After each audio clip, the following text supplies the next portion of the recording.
Thank you, everyone, for visiting. This is Glenn Lyvers with Prolific Press. This is the June 2021 poetry reading. We have 27 wonderful poets. Hopefully, we'll get a few more dropping in, and we're going to kick things off with Suzanne Cattrell. So, Susan, if you can unmute yourself. Yep, you have to unmute your mic. You can't? Okay. I'm going to just put a pin in that.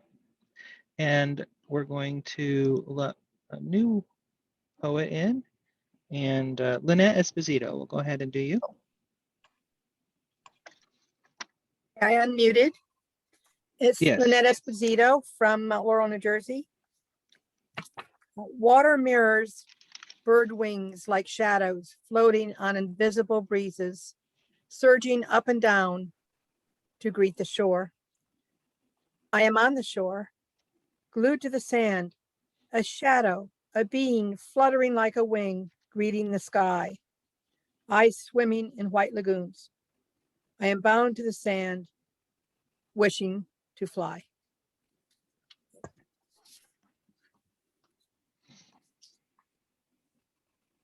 And then I have one, it's called Sunday Breakfast. This AM, I have my cup of tea, a bottle of amnesia, buttered gluten-free muffins, and one calico cat for company. I am free from yesterday. Morning is not my favorite. It is always after something. At the table, I sip cameo and smell your whiskey on my breath. And that's it. Very nice. Very nice. Thank you. That was a good finish, too. Always like the way you finish your poetry.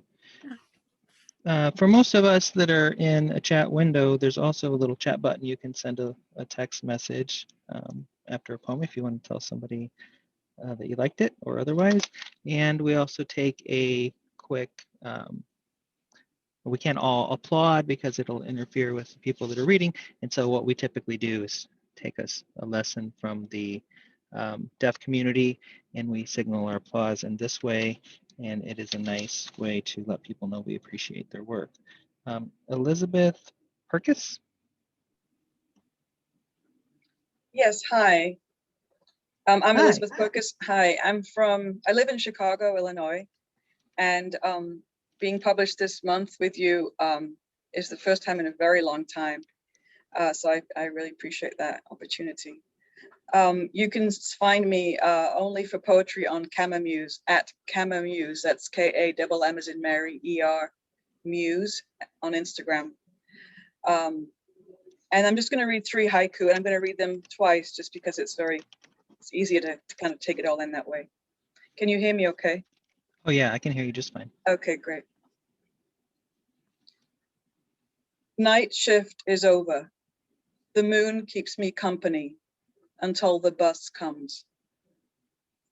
Night shift is over. The moon keeps me company until the bus comes. Seabirds still swimming off the rocks when my mind comes back from a wander. Seabirds still swimming off the rocks when my mind comes back from a wander. And the last one. Digging our feet in, we think of building sand boats in all our childhoods. Digging our feet in, we think of building sand boats in all our childhoods. Thank you. Thank you. Wonderful. Appreciate that. Thanks so much. All right. Denise Owens. Hi, Denise. Hi, thank you. I just wanted to say that I apologize for leaving so early, and I'm hoping to listen to everybody afterwards in the recording, because I have to head out of town. But I so appreciate being early in the session. I'm going to read the poem that just is coming out now in Poetry Quarterly. It's called Hints. That's what led me to hurry after a stranger in a faraway place, that hint of a thread to the past so fine?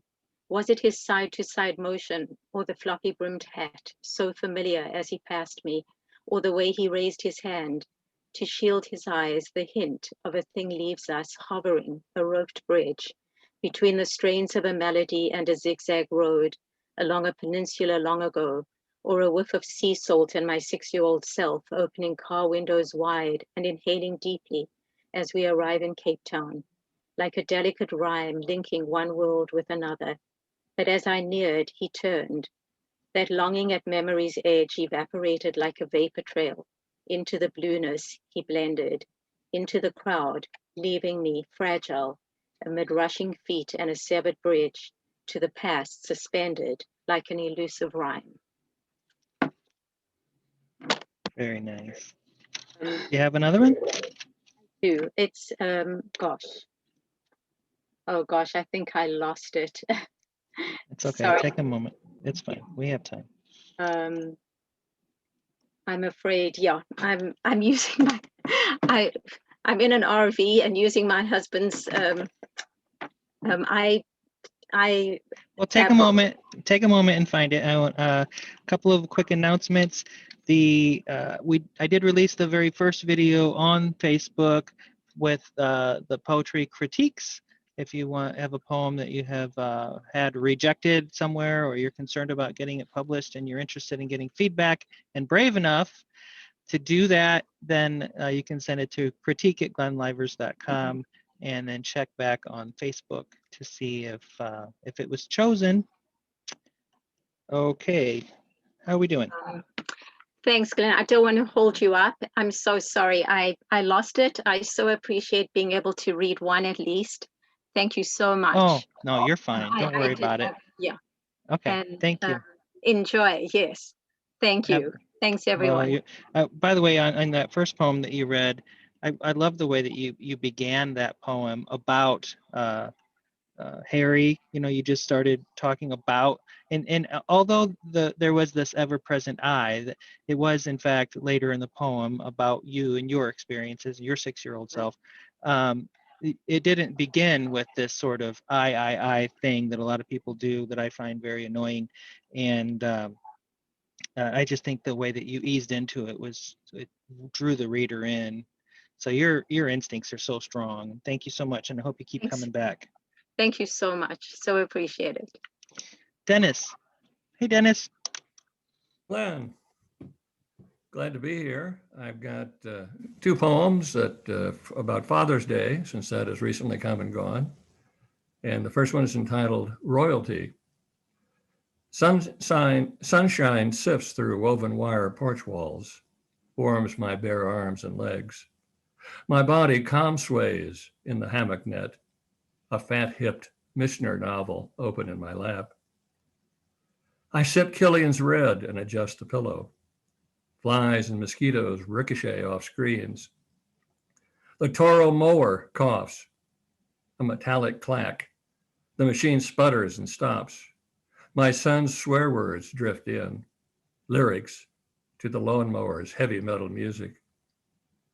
The steady snarl of the cutting blade begins again. Clippings, feather flutter against the siding. The green chlorophyll smell of cut grass and motor oil, hot perfume to my nostrils. I stretch, wiggle toes, interlock fingers behind my head, stare out at blue sky and untroubled, frisky clouds. Thank God for Father's Day. The second one is a senryu. For those that are not familiar with the haiku derivative, senryu is very similar to a haiku, except it does not deal with human relations with nature. It deals with human foibles and human capacity. And it goes as follows. Names march on black walls, a sprinkling of red roses, missing Father's Day. Some years ago, my son and my wife and I went to Washington, D.C., and we went to the Vietnam Veterans Memorial. Coincidentally, it happened to be Father's Day. And some organization or the park rangers had actually placed a long stem red rose underneath the name of each of the fathers whose names are on the wall. Oh, that's very touching. Thank you for that. That first poem, what's really delightful to me about that is the way that you've incorporated smells and sounds and images and colors. I mean, you really bring the reader to a place where they can experience with, all of their senses this time, this moment, this place. And I thought that was fantastic. Thanks so much, Dennis. There may be a rush on Killian's Red now. Yeah, that's right. I might buy one extra one for myself. It's a good beer. Mary Gunn.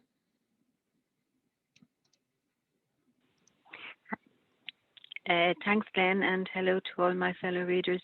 I'd like to start with a Father's Day thank you.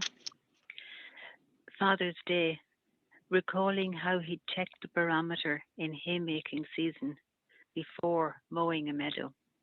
Mhm. That was published in a UK-based journal called Blind Spirit. And my second poem is from Prolific Press's Haiku Journal, that was published a few years back. Feline companion, scattering the ashes near his favorite haunts. Thank you. Very nice. Thank you. I know you can't see this, but everyone's very appreciative of your work. And I don't know. Am I the only one that just loves Well, her accent? Thank you for that. I will watch it. I will watch it at a later stage, and I'll see everybody waiting. So thank you. Okay, well, here you go. Thank you, Mary. All right, let's go ahead and move on to James, Nicola. I like to get the people that called in on the phone early in Yes, the... I knew I would be next because I was right after Mary last month too, so I had a hunch. I was hovering on star 6 to unmute myself, and sure enough, you did it. That was awfully nice. I'm in this week's just released Prolific Quarterly, and thought, I got so many things that just came out this week. I'm reading 2 other poems that are this one. Oh, and one of them I got published because one of your poets mentioned a journal that I sent to, and this got picked up since last month, and it's called Grand Little Things. So that's where this one sits. Oh, that's I think great. I need my glasses. And isn't that nice? I mean, I just took notes, sent them something, and then I took it to a workshop and revised it a little, and then boom, and they took the revisions too. It's That's called great. Read This. Yeah, yeah. So God bless all of you when you mention where something was published. That's just wonderful. It's just wonderful. Read this. Read this, so I won't be dead and gone when I am dead and gone, but be in your head. Turn me in the flowered bed and notice in the budding dawn my budding flower. Then I won't be dead. Be still? No, I want instead to still be, to go on and be in your head, your sight, your breath, your mind. Be read, sung, danced in movements that might spawn my budding flower, that I won't be dead. Then turn me to a rose, bright red, to fragrance where I'm spread or drawn. Your eyes, your lungs, your heart, your head. And please remember what I've said when you tend the bed or lawn. Read this, then I won't be dead, but be in your head. And on the same theme, thanks for listening. Yeah, so you can tell it's a villanelle, an American villanelle that adjusts things a little bit like Elizabeth Bishop, because I'm also from Worcester, like Elizabeth Bishop, so we alter a line or two. This one on the same theme of the forbidden topic to talk about, which is, poetry or reading. This is just picked up this week and put out in the Journal of Compressed Arts. It's not haiku. It's not really senryu. It's Ameriku. And there's a little essay on that page that will talk about what I mean by that. This is called On Trouble. And I'm going to just say the word asterisk between the sections. So it's 5 sections with an asterisk between, instead of saying 1, 2, 3, 4, 5, or whatever. On trouble. tornado has passed. All you kept in, outside now, except for yourself. Asterisk.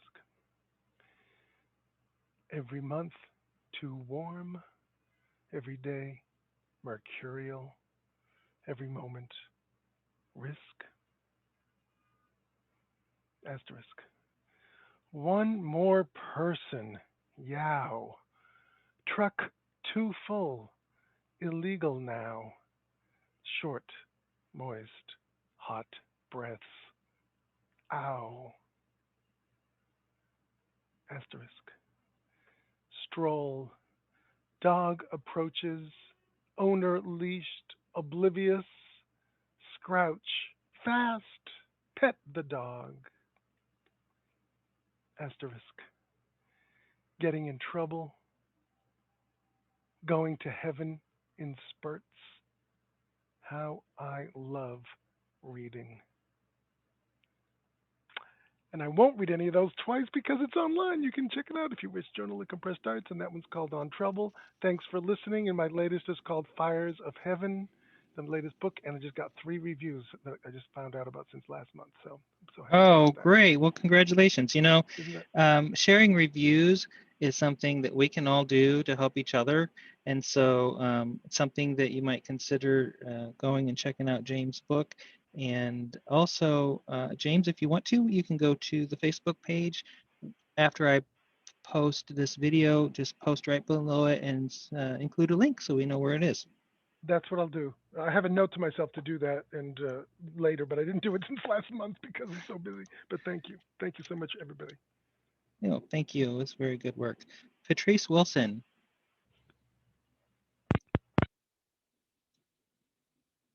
Okay, you need to unmute yourself. There we go. Hello, everybody. I'm in Hawaii. I live in a suburban area called Mililani. I'm originally from New Jersey, so I've kind of traveled a little. I have 2 poems to read if I have time. The first one, my favorite animal is the eastern United States deer. So I have written this. I particularly like looking at the little fawns. This is called Fawn. One new green growth, just out of budding, scintillates in wind that plays like a violin through trees and lacy ferns. Under the sun shivers one blade of grass, unseen but made true by a doe's gentle nudging of her young fawn to his first steps. He rises. Oh, to be so weak, wobbly, and young. Ahead there are no paths except the senses and the scent of a forest where he might narrowly escape hunters. May our dreams be as tender, our prayers as simple, and our running far from the hazards of escape. Let this dappled fawn find welcome among the strong fibers of the trees as it steps into life on trembling limbs.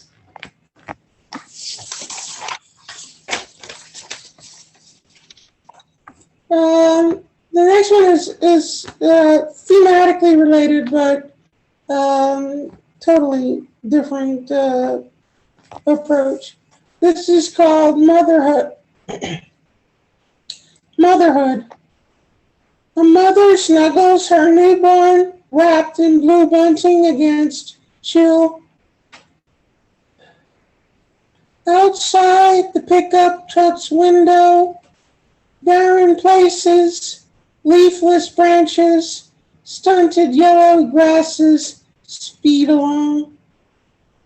The baby wakes, gurgles, the father's faithful eyes fall upon their infant's gentle kicking.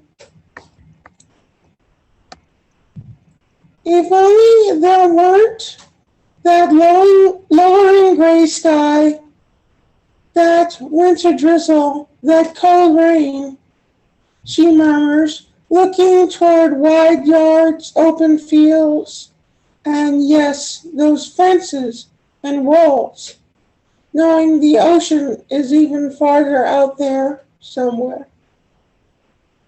The trot slows. She holds the baby up to watch a man lead a horse across the road. Shall we head home? The father asks. Yes, she answers, and while the child sleeps soundly, comfortably in her small lap again, she fixes her gaze with keen familiarity on the inevitable distant vastness outside her tightly rolled up window. Thank you so much. And that was your first reading with us, yeah? Yes, it was. Go ahead. Well, thank you so much, and I hope that you do come back many times. I would say that I really enjoy your poetry. The words are so deliberate and carefully chosen, and it makes you feel like you really experience something very special that can only come from you. And so thank you for that. It's very nice. You're welcome. I just want to say I have one book, full-length poetry book out called Hues of Darkness, Hues of Light. It's with Elexio Publishing, and it's available on Amazon Kindle as well as hardcover. And I have 3 chapbooks with Finishing Line Press. If you Google Finishing Line Press, you can get in touch with them about that. Oh, thank you. Mm-hmm. Okay, well, thanks for letting us know, and I'd also invite you to swing by the Facebook page and link to your stuff so people can find it. All right. James Bethel. Or Jamia, sorry. I have to unmute you, sir. There we go. There you go. I appreciate that. I have 2 poems to share with you. They are kind of a combination of self-disclosure and contradiction, as it were. The first one is entitled Colors Purple with Red, and it's from my collection In Less Rain, which is being published this fall by Cherena-Barba Press out of Somerville. Colors purple with red.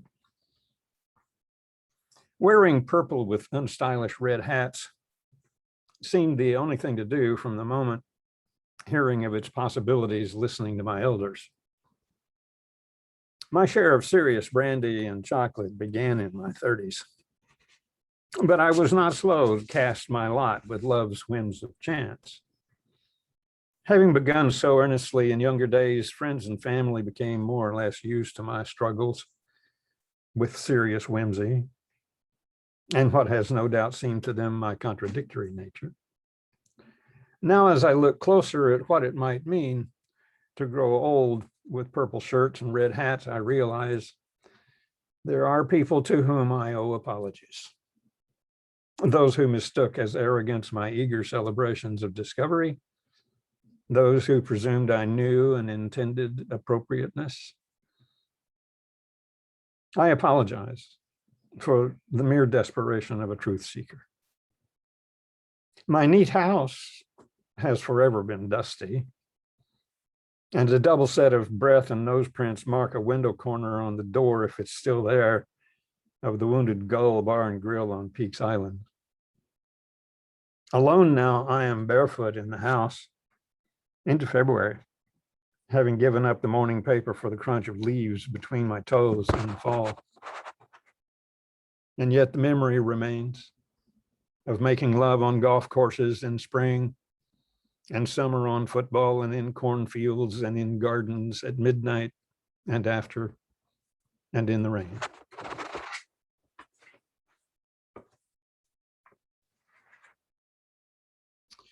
This one is entitled Sad, Another Introduction to Poetry. Forever, it seems, I have felt contrary, out of sync of sorts. Like I couldn't read the blackboard.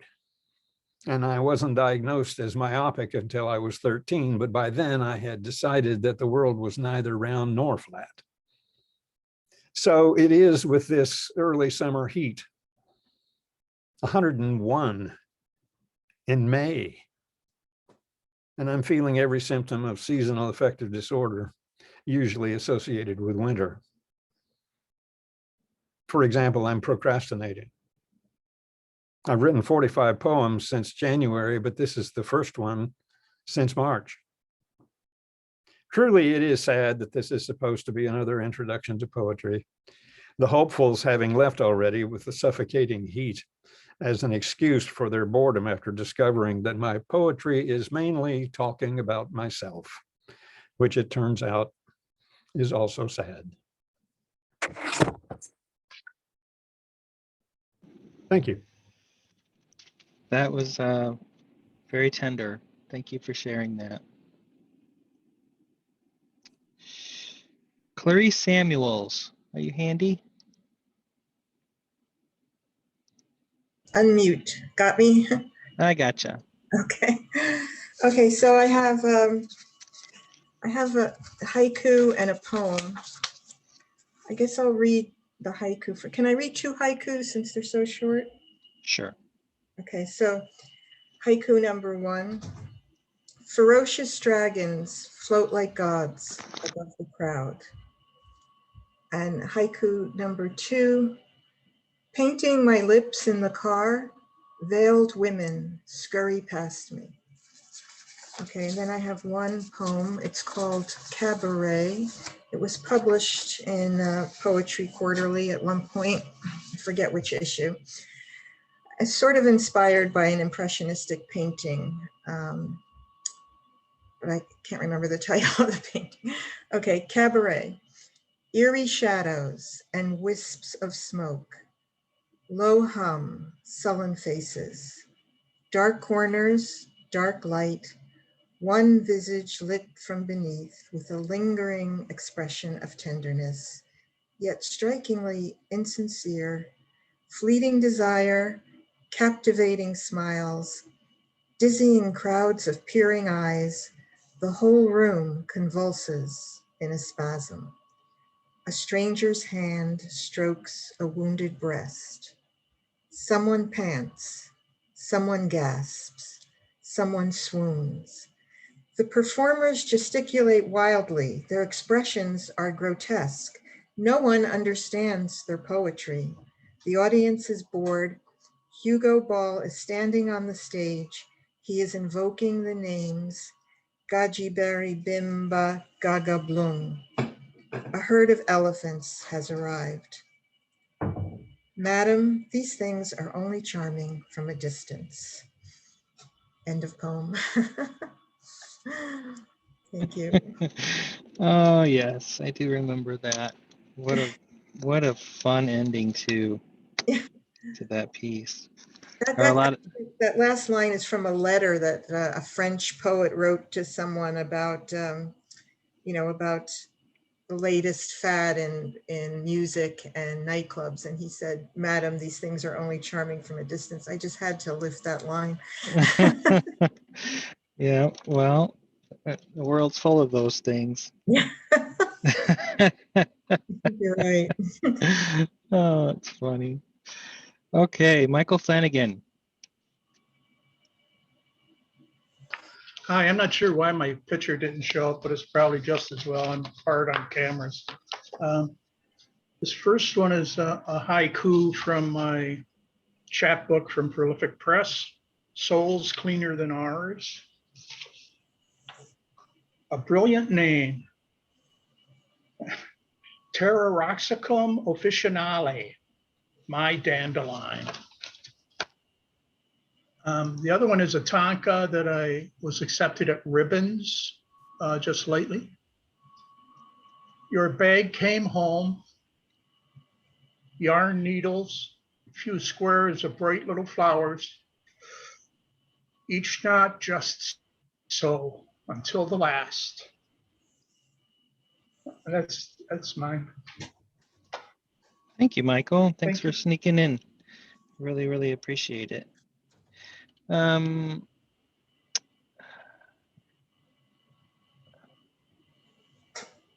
iPhone.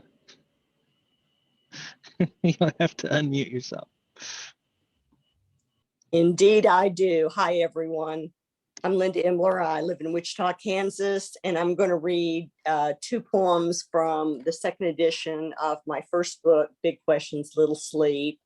And you can't see it because this is the draft edition, but the picture is 4 generations from my great grandmother down to me. And I'm here and I have on a very stylish hat, which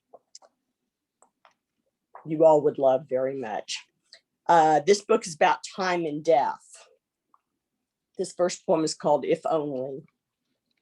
As Tantalus pleaded, all only ever out of reach, so shall I.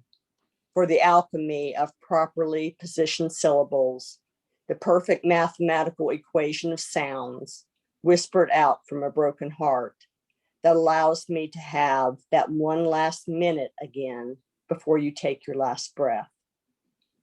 As Garbo bid from well-lit corners of her stage, so shall I, to get that perfect retake, the best possible script written, delivered in most dramatic fashion to recreate the final scene, to assuage my grief at the stunning irreversibility of your death. The end of that one. Then I have one that I wrote that is a tribute to a wonderful poet. She died of cancer. Her name was Inga. She went by the name of Dajin. You probably have heard of her. If you have not, you really need to check out her work. This is for Inga. The world is immensely diminished. The beautiful lady with the sun in her hair, the stars in her eyes, and the enchantment of the moon in her soul. Full of gratitude for time given, she will become another being, light.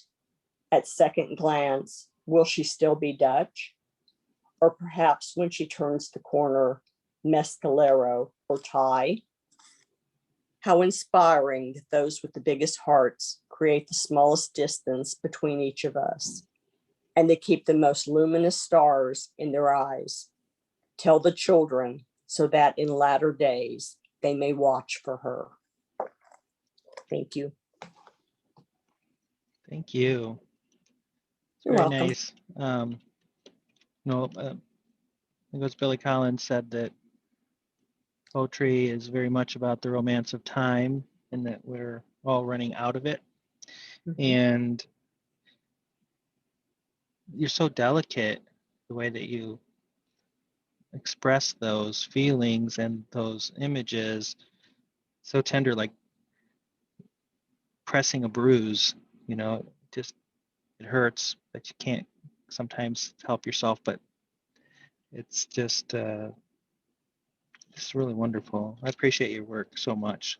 Thank you. I Thank hope you you very come much. back again. I will. Terry Simon. Hi, I'm going to do 2 poems today. This first one was in Poetry Quarterly, I think 2 years ago. Time is weird, so I don't really know. This is Advice to the Host.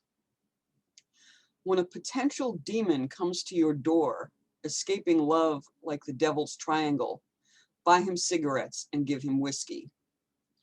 When he says Mephistopheles offered him hell's throne in exchange for innocent blood, but he refused, offer sanctuary for and from his soul, then hand him a blanket and point to the couch. When the would-be groom awakens in the morning, abashed and human once more, offer him breakfast and your favorite hangover cure. And the second one is in the upcoming issue of Slant magazine. This is Wouldn't I Rather? I would rather talk to a deaf dog. The mutt would be hungry for communication, would watch every move and know my thoughts by the twitch of a finger. I would rather talk to a brick wall. Then I'd understand its rough edges, its immobility, walls, mouthless, crumble instead of complain. I would rather talk with an angry lion. He would be honest, hold nothing back, have no ulterior motive for me to decipher. He wouldn't pretend his roar was a purr. It would be raw and bloody and true. Thank you.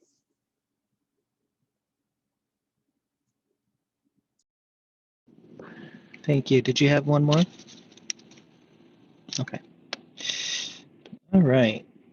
That poem starts out like in a completely different place, and it's sort of it's like as soon as you hear those first few lines, you're like, where is this going? And that was really interesting. Gloria Caviglia. Caviglia? I think that's right. Yes. You have to unmute yourself. Hi, everyone from upstate New York. This first poem is called The Booth in the Back. The booth in the back is my comfort. Its worn red seat with the fraying electrical tape catches my clothing in a familiar way. I squint and ponder today's specials on the wall in front of me, as the eyes of those behind me do the same. Should I pretend today? Casting a serious face towards my cell phone, willing it to announce an email, a text. The phone screams silence. Perhaps I'll open my notebook and take out that sterling pen, my initials worn from use. Maybe words will come, flow, like tears behind my eyes. Maybe I'll seep words instead. Maybe. A waitress approaches. She's perky, pretty, and filled with purpose. Tea, please, black, with lemon. She doesn't know me. I study today's specials, clam chowder and beef barley soups. The fishermen's children most likely dug the clams before school this morning. Tuesday pot roast, all you can eat. My mind wanders to a warm kitchen filled with the odor of roasting onions and beef. Intoxicating smells. Saliva forms in my mouth. Banana cream and blueberry pies. Choices to make. Early bird special, chipped beef on toasted rye. My tea sits unsipped. Yes, I think I'll pretend that today I am a famous author of mystery genres, or perhaps fantasy. I'll pretend today. Yes, I'll pretend. And this next one, spoiler alert, is a funny one. It's called Those Gabor Sisters. They knew. Feminine wilds will get you everywhere. Budapest, Hungary, not so much. Those sisters knew how to work it. And Ava, living in that penthouse in New York City, she knew. Country living wasn't she. Darling, I love you, but give me Park Avenue. If only they'd had reality television then.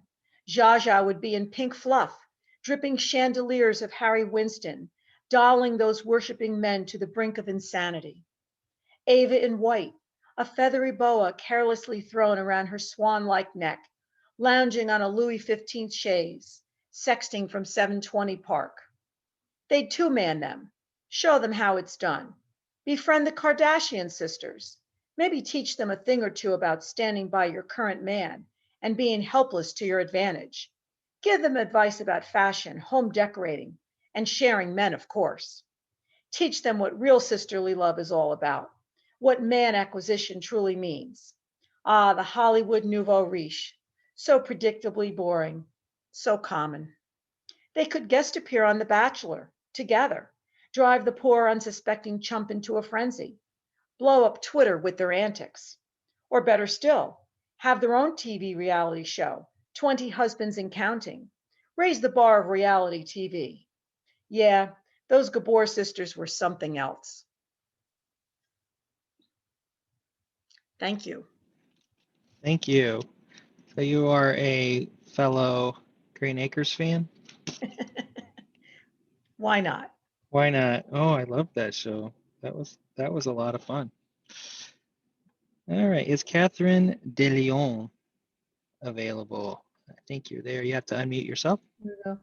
Can you hear me okay, first of all? Yes, I can hear you Yep. just fine. Okay, I have issues sometimes. I have to use an external mic. First, I wanted to thank Glenn for including me today. It's my first reading with this group. And the first poem I have was published in this in the current Poetry Quarterly. It's called Water. A scientist once said, we should worship water. We should think of every drop as a drop of God in our hands, in our mouths. My doctor says I have to drink more water. My blood tests show my kidneys are not quite right. I imagine them drying out like silent frogs too long away from a pond. Unfortunately, I don't like the taste of nothingness.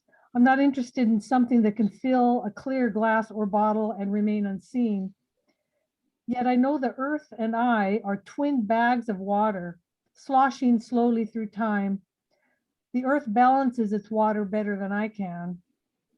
So let me raise a glass of water to my kidneys and raise a glass of water, to the sea, hot showers, morning dew, rivers, rain and its offspring, puddles and rainbows, even clouds, but mostly to the unselfishness of water, crouching in the tap, patiently waiting for me, ready. All I have to do is ask. And I have a second poem called My Father's Bass. It was always in the corner of the family room, a tall, voluptuous figure of shiny brown, topped with the curled tail of a seahorse, leaning lazily against the wall, cocky and familiar as a family member, patiently waiting for my father's hands to pull it into his arms. The two of them stood side by side like brothers, twins joined together for jazz and big band music practice.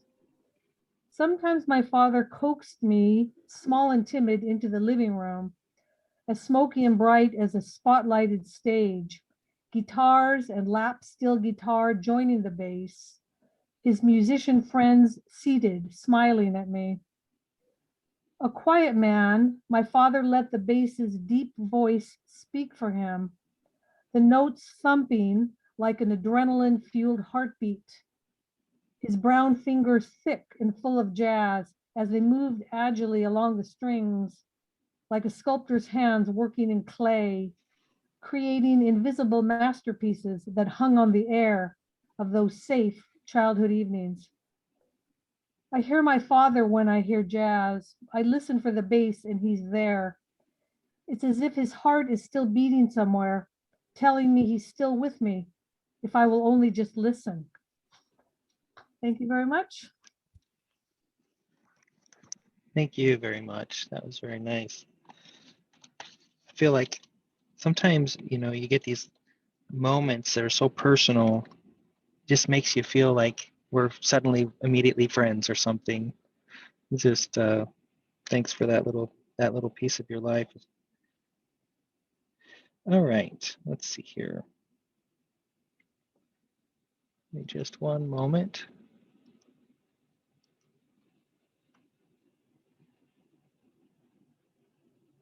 We lost a couple of people, so Susan Thurston Hammerski. Thank you, Glenn, and thank you for making this possible. I know how everybody seems to be zoomed out, but this still seems to be a wonderfully warm place to be. So this is what will be in the current issue of Poetry Quarterly from what seems like a time far, far away. Blue moon during a pandemic.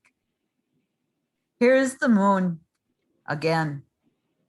Open your hand, palm up, and let it rest, burnished, braced. Try not to swallow it until it is softened, buttered by your dream, dawn leaning toward quarantine endings when we will emerge from a different part of our brains. Thank you.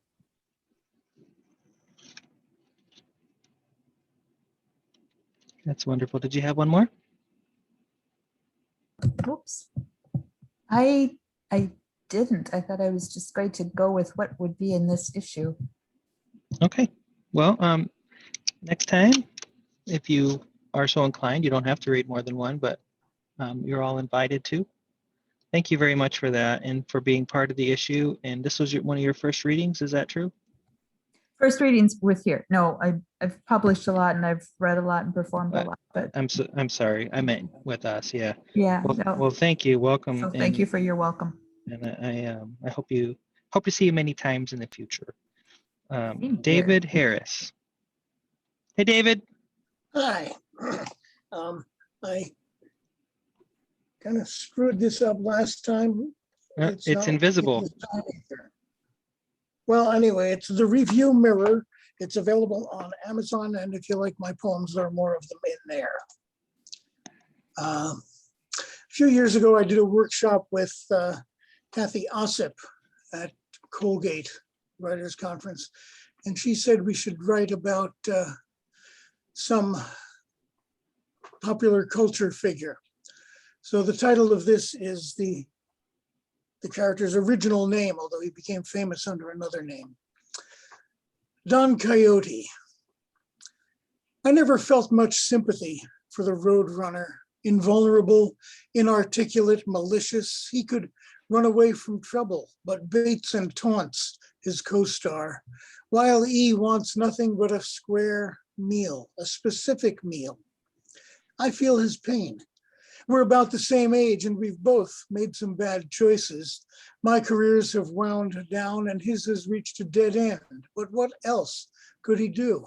He trained to be a specialist, mastered the art of hunting that one bird. I at least found variety in failure, publishing, teaching, marriage, until the boulders landed on me. I got out from under and found new landscapes to inhabit. Poor Coyote returned to his obsession, noble in futility. Sisyphus earned his frustration, while ease comes from his soul. He is driven by his dream, driven to exceed his grasp, longing always for the perfect plan, perfectly executed, requiring no medical intervention. I got used to disappointment, but not he. There is no disappointment for him, only new opportunities to prove his devotion, knowing his only possible success lies in his unending failure. And I have another one. The Last Apocalypse. It's more than 6 years since the last time ended, civilization and the planet destroyed. The few survivors, adherents of what proved after all to be the true faith, gathered on a mountaintop or by aliens or by Jesus. Somehow we have muddled through, untouched by Mayan gods, the planet Nibiru or Jesus. A miracle, no doubt, like those that got us through countless other global destructions. I stayed up for Y2K, not to miss the collapse of everything. Another disappointment. Do Asia and Africa breed apocalypses as we do? Just Europe and America? Or is it Christian? We do love the end of the world, some of us. There's the thrill of righteousness, being among the elect. See all your enemies suffer and die, the whole unappreciative civilization. And then the letdown. The mountains still stand. The seas have not boiled. You have to go to work. With luck, you did not give away your car. Money still has value, and you are still living in hell. Thank you. Thank you. Love the Y2K reference too. I remember the Y2K, I stockpiled all kinds of water and food and everything. The world was going to come to an end, and then we woke up the next morning and it was all the same. Sean O'Connor. Hi, Glenn. Is my sound up okay? Yeah, you're great. That's good. Thank you very much for having me again. It's great to be here. I'd like to read a short one and then one haiku, if that's okay. I should say that I'm guessing that only Mary Gunn here can speak some Irish.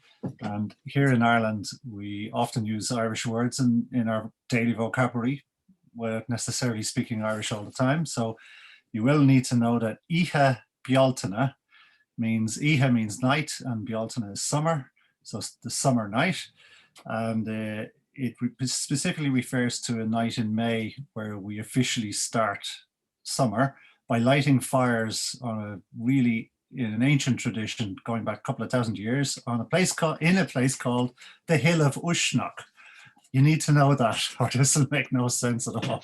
So this short high one is called Winter, contrary to what I've just said. Winter. My father's visits to hospital have become more frequent and for longer stays. In the windowless world of the A&E, there are no seasons. It's not an accident that we sometimes refer to our senior years as the winter of our life. My father is losing the hope of harvest, of reaping what we sow, of the promise of plenty. Iha Bialtana, on the hill of Uisneach, the fires are burning. Thank you. And sorry, I didn't mean. I was just. I was okay. so touched. I couldn't respond there for a second. That was good. That was really good. Oh, I wasn't even looking, so I didn't know what happened there. Thank you very much. This short haiku, just to mention that references to death in Japan are a kigo for winter. I lived in Japan for 5 years, so I picked up all of these. So technically this is a haiku, but here we go, 3 lines. Alone tonight, how warmly they whisper, my dead friends. Thank you. Okay, thank you. Thanks for coming back. Always You're a pleasure welcome. to have you, and well, everyone, of course. That is just, wow, that first poem. I don't know, it got me. That's what it's supposed to do, right? That's what they're supposed to do. Chris Wood, are you still here? Oh, there you are. Hello. My name is Chris Wood. I live in Chattanooga, Tennessee. And this first one I'm going to read is called Where Are You? And it is published in the spring 2020 edition of Poetry Quarterly. Where are you? Thunder grumbles in the distance. Clouds patch the night sky. Barn swallows hover and squeal, their nestlings illuminated by the incandescent porch light. Your message. It's not good. I wrecked the car and I'm in jail. I lean against the half-brick wall. Your words displayed in green and white mash into bitter scribbles. Mashed into bitter scribbles. Your words displayed in green and white. I lean against the half-brick wall. Your message. It's not good. I wrecked the car and I'm in jail. Incandescent porch light illuminates their nestlings. Barn swallows hover and squeal. Clouds patch the night sky. Thunder grumbles in the distance. And this next one is called Reflection in Stone. It's in the fall 2020 Poetry Quarterly edition. Reflection in Stone. He points to a shopping center that used to be woods, the swimming hole filled in, and a corner bar where his dad got drunk. I turn onto the road he grew up on, listen to echoes of arrowhead hunting, tree climbing, and hickory switches. Hometown haunts sizzle the narrow street, asphalt cracking, chunks wrapped in crabgrass. Broken tricycles, rusty wagons, and old furniture litter the front yards. His childhood home dull brown, paint peeling, curling with memories. Winding our way, we travel back to the 4-lane highway, up a hill a little ways until the cemetery comes into view. Rows of stone straight lines, lives dated between birth and death. He stops in front of his last name, the first familiar to me, senior, the only giveaway. His arm circles my waist. A breeze stirs, air shifts. For a moment, I am with him as he sits at his grandfather's knee. I know now where he learned to love. Thank you. Thank you. That's really nice. That first piece that you did, it felt very much like a sestina when I very first read it the first time through. Did you have that sort of form in mind when you started that? Or did it just come out that way? It was actually a mirror poem is what I was going for when I wrote that one. Yeah, yeah, you did it really well. Oh, thank you. I like that. That structure doesn't always work, does it? But No. yeah, but you did it very well. Yes, thank you. Thomas Festa. Hi, Glenn. Thank you for having me again. I'm going to read two poems, the first of which is new, and the second of which is coming out in the latest haiku journal. So this is something I've been working and reworking for a little while, and here's its latest iteration. It's called He Grieved Fluently in 7 Languages. Okay. He grieved fluently in 7 languages: Urdu, Hebrew, Arabic, Amharic, Malaysian, Latin, and native English, but refused his own funeral. Said we couldn't grieve for another, only ourselves. Lion cubs learn to hunt with fake prey. Yet again to mourn him I inhale. The attempt catches. Lungs and throat lurch.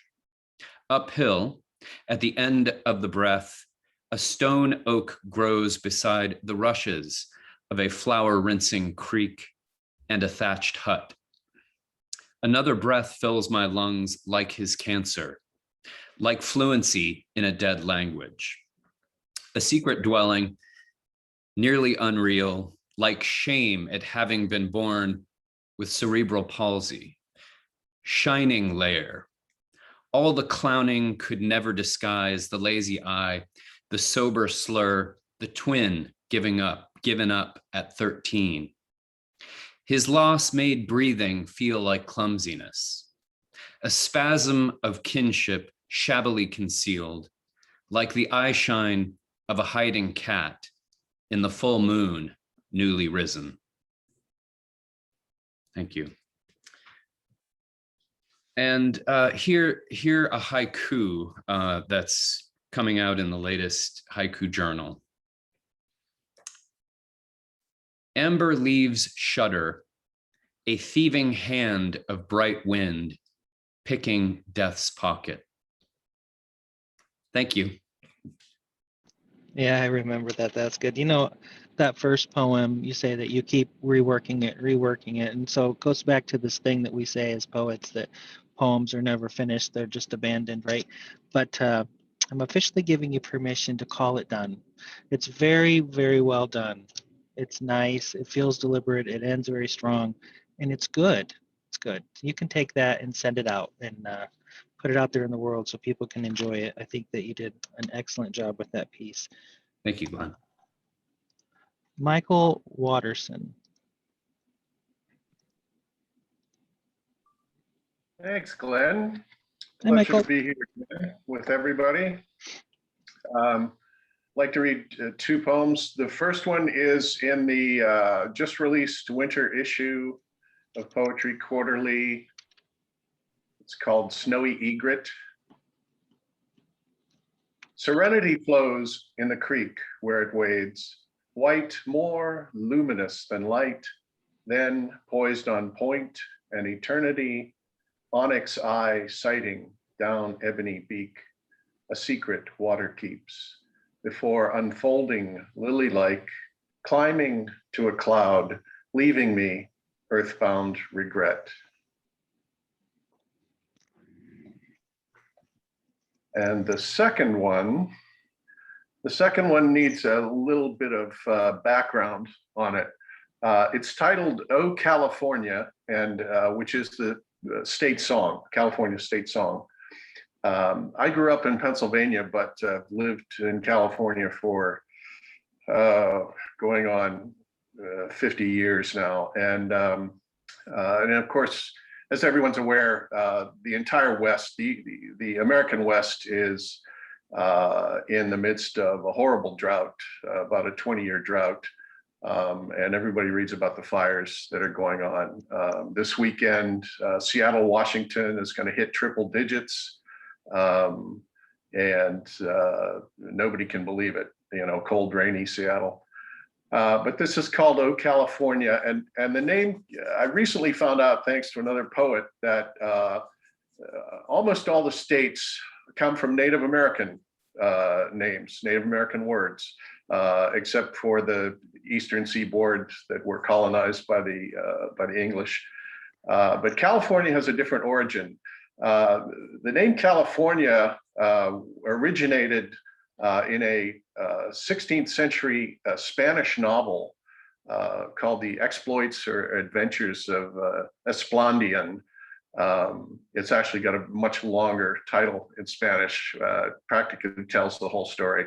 But California in this Spanish romance of 1510 was a mythical island ruled by Amazon black women who kept pet griffins and who fed them with men.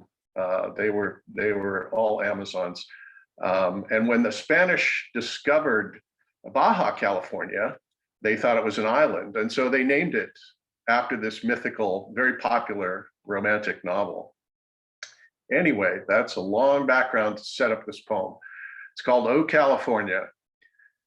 Imagined isle of Spanish romance, where black Amazons rule, flame sleeps in your redwood heart, awaiting an awakening spark from a hammered spike, downed power line, rancher's faulty electrified fence, gas guzzler's undercarriage, brushing bunch grass, transmuting paradise to inferno.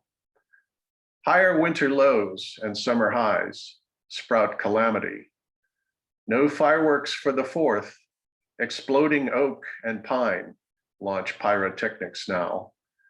Stakeholders quake at glowing skies, soak shake roofs with garden hoses, praying water won't give out, winds will die, fire lines hold, that the sovereign sun will grant a stay of execution.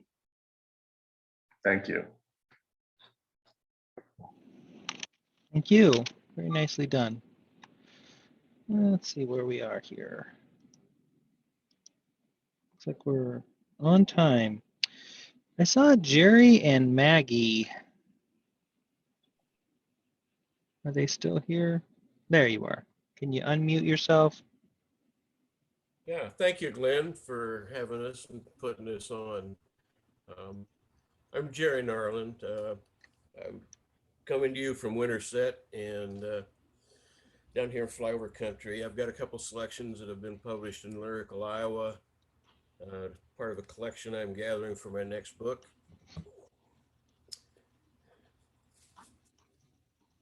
The first one is titled Crystal. Drives a 12-year-old Toyota, manages at Casey's near I-80. Her 2 teenage daughters lost their dad in Iraq.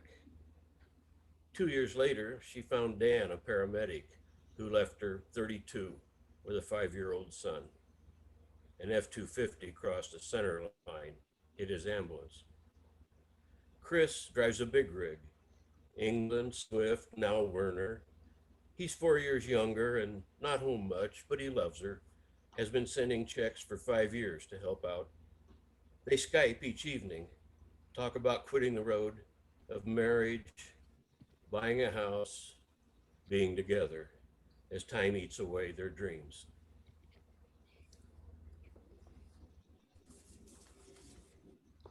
The other one I brought to share is another one from the collection I'm putting together for my next book. It's titled Sale. The all-day auction nearly over. An old man in coveralls turns to his daughter. Let's go. He couldn't face neighbors leaving with items no longer his. Sold by the bank to a corporation, new crops would be lawns and apartments on the farm of his father's grandfather. From bib pocket, tobacco tin extracted, contents emptied. Carefully repacked, a handful of warm black soil. To mix with my ashes in response to a daughter's questioning look.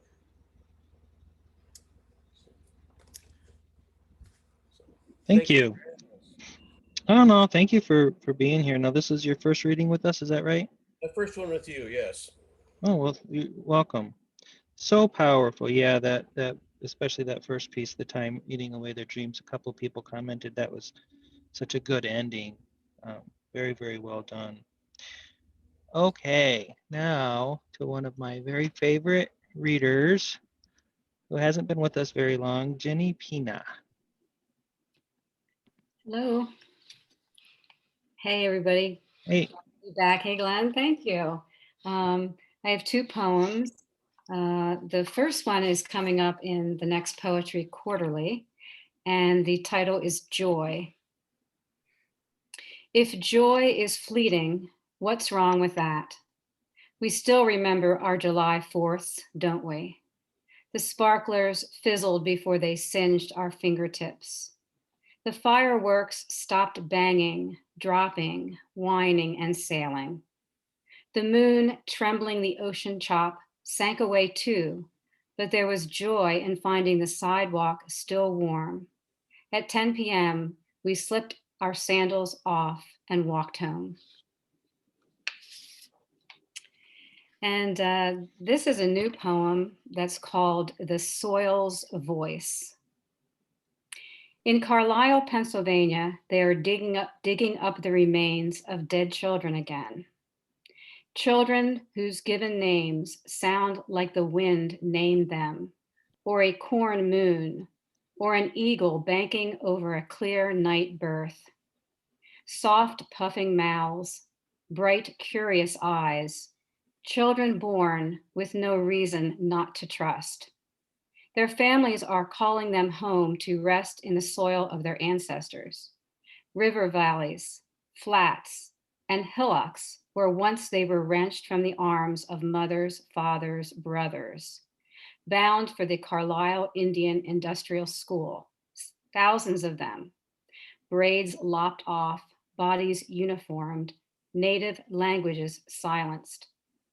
Grainy, coppery photographs capture mere moments of those suffering decades. Children sitting straight back as corpses, flat lined lips hiding teeth, shoulders drooped, robbed of everything and everyone who loved them. Crying would have required too much bodily presence. Their eyes no longer bright, but wide, fully wide. The US government is funding a project to disinter the remains of children who died in these schools. Cause of death recorded in school records as cause of departure. Pneumonia, tuberculosis, unknown sickness. Sometimes cause of departure, death. Now finally their families can call them home. Whispering in budding thicket, swirling in crisp leaves of autumn storm, chanting to waterfall, giggling over velvet depth of canyon, clapping at jumping fish. It's finally time to cry. Welcome home, blue tomahawk, little hawk, pretty eagle, bear paints dirt, white thunder, swift bear, brave bull. Welcome, welcome home. Thank you. Thank you. And thanks for giving a voice to that. What a wonderful piece that you did there.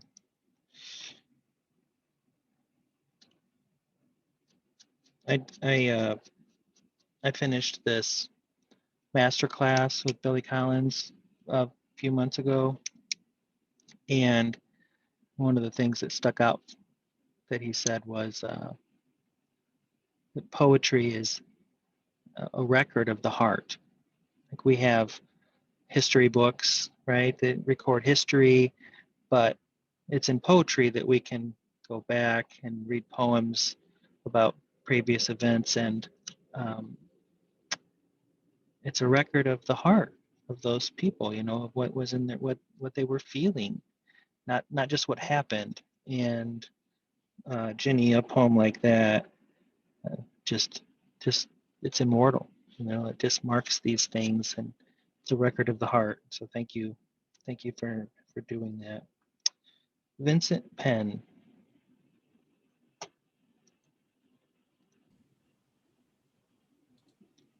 Hello? Hi, I can hear you. read about, is 2 haikus good? Absolutely. All right. This one is called Cities, Shops, Buses, and Smog, Products of Our Desire for Community. And this one is called Haiku, about haikus. With strict syllables, haiku and senryu paint portraits of our world. Very nice. Good compression on that. That's not always easy, no wasted words, and it resonates after you're done reading. There's more to think about. It feels like it's there. There's something to bite into. Very nicely done. Is this is your first time with us? Yes. Yes. Yeah, lots of people today. Wonderful. Well, thank you so much for coming. I hope we get to see you again. You're always invited. Thank you. KB Ballantyne. Hi. Hey. These two poems that I will read today come from my newly published book, Edge of the Echo. And the Irish words you will hear are just hellos and welcome. So, thin as air, Dingle, Ireland. Memory waits this place, this island with images of you. Atlantic flooding the shingled beach as you race the tide, twilight crouching behind the Three Sisters, where you and wind cling to the cliffs. Diagrit and Diasmirgrit in the pub, slanche and laughter, before anger rends the air and glass shatters, shards the smooth planked floor. How do I go back again? Hay meadows just beginning to bud with buttercups, hares hiding in timothy and quaking grass. Green hills, fields still tumbling into the ocean, shearwaters skating its rumpled surface, mist rising, erasing you bit by bit. And on a lighter note for all of us writers, words dropped shining. You hide on my porch, wait until I brew tea and bring cream to the table. You scorn all candles except patchouli, musk and moss slipping into the air, bees clinging to the screen, wrens brushing close. You like the restlessness of the nuthatch, the cardinals as they hop from one feeder to the next. Steam drifts from the pot as I pour a cup, let it heal my somnolence. All morning you embrace, refresh me, and ink surges across the page. But you wane as the sun slides high, higher, moths brushing by, and then you're gone. Cup and saucer smudged and stained, notebook crowded with scribbles and blots. Promise to meet me tomorrow. Thank you. Thank you. I enjoyed that very much. All right. We are getting down to it. Alexandria Coates. Come on down. Okay. I will start with a Dada poem. Is that okay? It's anything you want, as long as it's not political. So, to Elsa Freitag Loringhofen Plutz from Swinemunde. She's a Dadaist. What's in a name? Coats, jackets, hats. Someone called out mittens. Or what about coats of arms? Or some diaphanous saucum brain around rare sweet Lincoln sagia dipped in horseradish and wrapped in tobacco. Cluto's quest for the other Virginia, the western half that didn't approve of the coastal half's breeding of slavekins. They sold unto other South states Clutians. Sausaginians were fat from their exploit reading. West seceded after eastern halves led the secession. Modipo, Appalachian, Quaquilist, Subsiscany, only to become, thanks to DuPont, the world's first chemical lump. That's good. Did you have another for today? Yes, this one is A reframe of Stevie Smith's Not Waiting But Drowning. Not drowning, but waiting. A life spent at drowning, always way too far out. Where the riptide lives, where the shy sharks huddle. The crowded shore of safety, just in sight, its sun-baked sand burns toes. I'm lonely and anxious out here, but never let on because I live on survival's challenge, free of the nosy eyeglass. I cheer in grateful triumph for each moment spent in waving, always way too far out.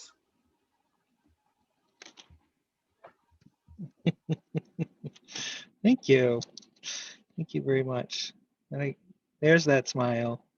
You haven't smiled as much today. I hope you're getting enough sleep. That's what they tell me at work. Let's see. I think I skipped over a couple of people. Is there anybody here who did not read? Okay, Jack and Suzanne. Okay. Suzanne, how's your mic? Did you get that worked out? Let's try that.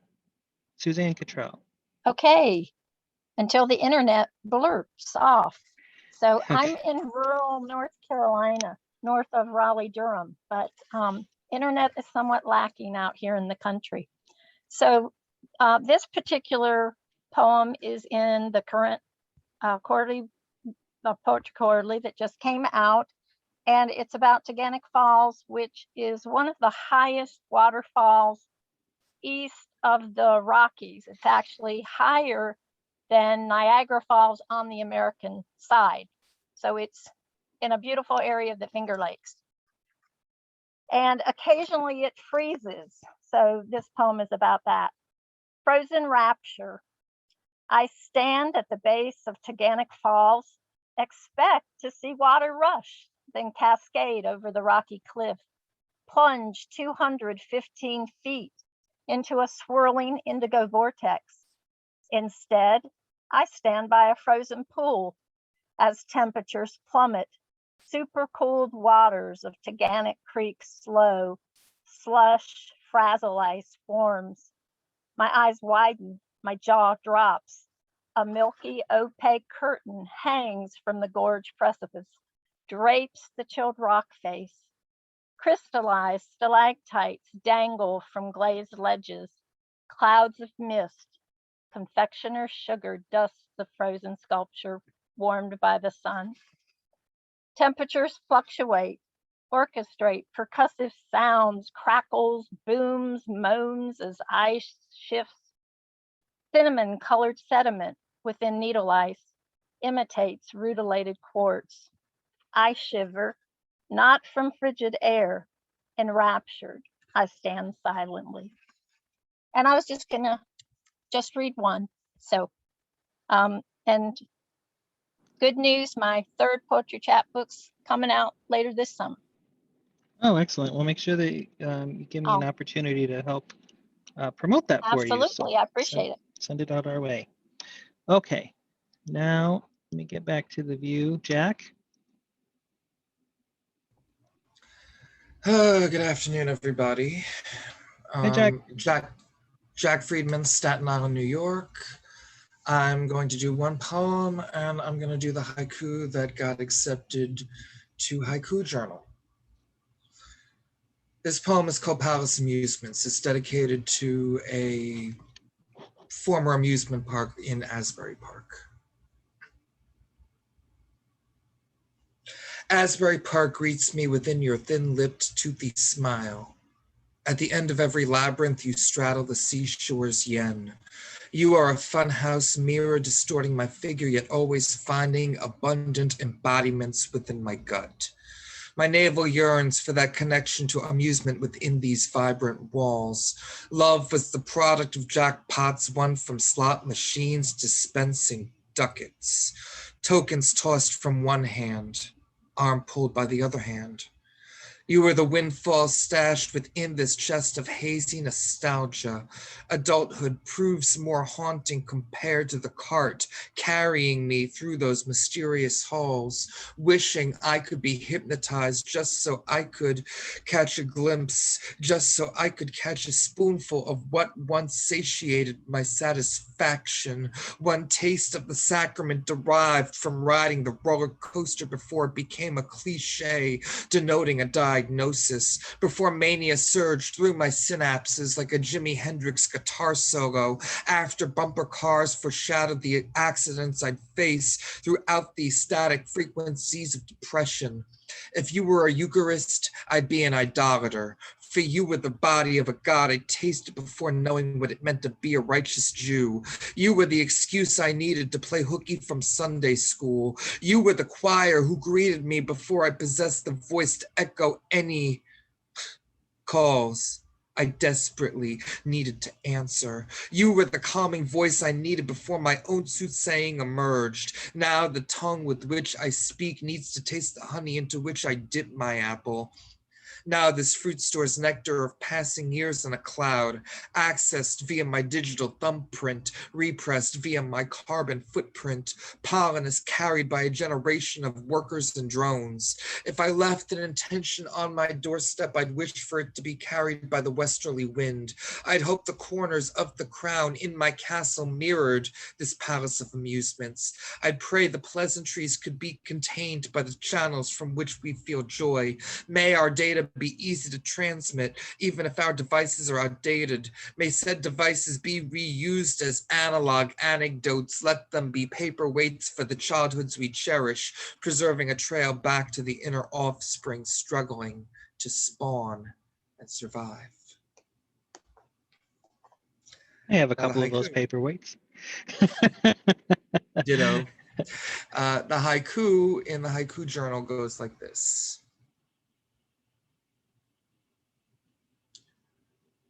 Golden ratio, correlation drawn between snakes and the nighttime. Thank you. Very nice. Thank you. Thank you for the performance. That was very, very enjoyable to listen to. And like our other new readers today, you are invited, always invited. So please come back and do more for us. That was a real pleasure. All right, we are actually a little ahead of schedule. Please don't run off. What is everybody reading? Anybody reading something new?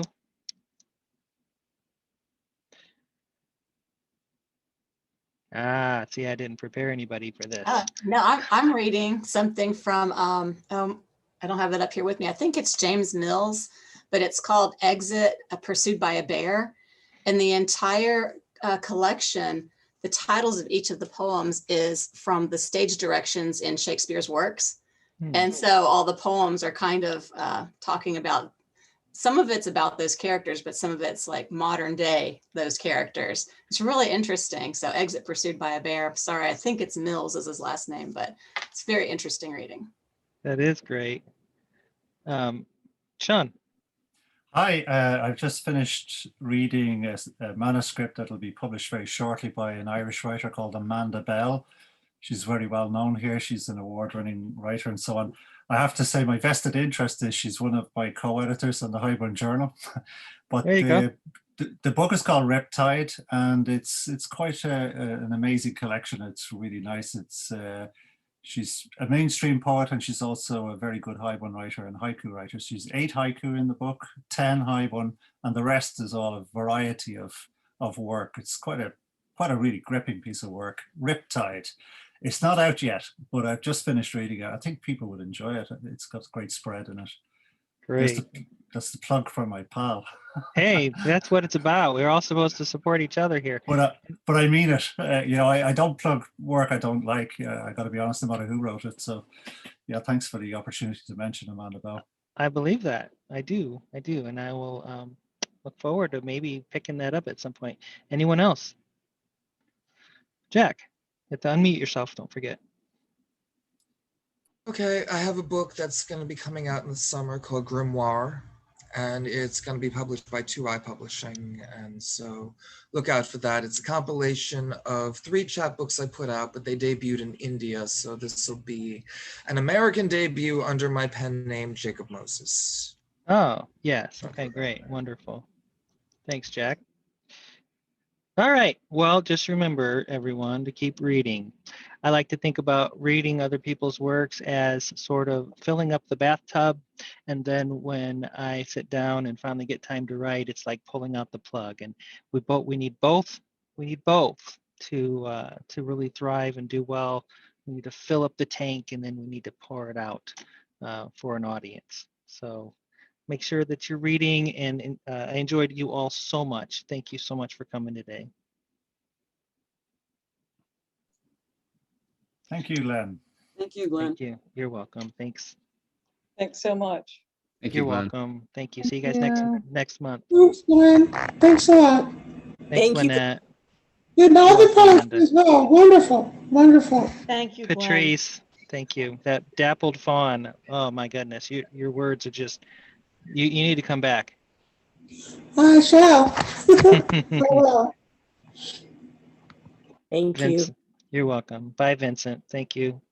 Bye, Susan. I'm glad your internet held up. See you later, Lynette and Terry. Bye-bye. Gary, Alexandra. Lots of smiles next time. Bye, everyone. We'll see you next time. Take care. Bye-bye.